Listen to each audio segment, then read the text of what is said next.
Hello everyone, video শুরুতে সবাইকে ছট পূজার আন্তরিক প্রীতি ও শুভেচ্ছা। তো সবাই মিলে দিনটা কেমন মজা করে কাটলাম জানতে হলে পুরো এটা শেষ পর্যন্ত একদম দেখতে হবে। চলো তোমাদের পুরো ব্যাপারটা একদম শুরুতে বলা যাক। প্রথমে আমি এখন যাচ্ছিলাম ঘাট সাজানো দেখতে, মানে যেখানে ছট পূজা হবে বিকালে, মানে কয়েকটা দাদা অলরেডি চলে গেছে আর আমি এখন আমার বাহনটাকে নিয়ে যাচ্ছিলাম। আর আমাদের ভাটলের মধ্যে এরকম একটা সুন্দর জায়গা কোথায় হতে পারে অবশ্যই কমেন্ট করে জানাবে। তারপরে আর কি এক পাশে ধান কেটে আরেক পাশে বাঁধাকপির ক্ষেত, আর মাঝখানে আলতে আমি হেঁটে হেঁটে চলে আসলাম ঘাটের দিকে।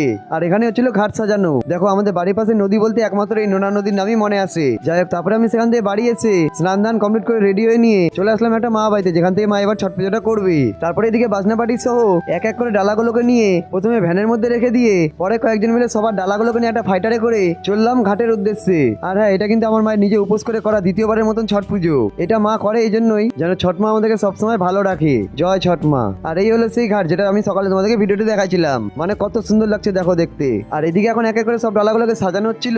আর এই হলো সবার ডালাগুলো। আর এই সময়টা না আমার পিওর ননস্টালজিয়া লাগে, মানে একটা আলাদা লেভেলে ইমোশন জাগে যেটা ভাষায় বলে বোঝানো সম্ভব না। তারপরে এদিকে সূর্যদেবও ডুবে গেল আর আজকের মতন সন্ধ্যা আর হয়ে গেল শেষ। তো চলো তোমাদের সাথে দেখা হচ্ছে ডিরেক্ট ভোরবেলা আরো একটা অন্য পার্ট নিয়ে। ততক্ষণের জন্য like comment share subscribe follow করে নিও। চলো বাই।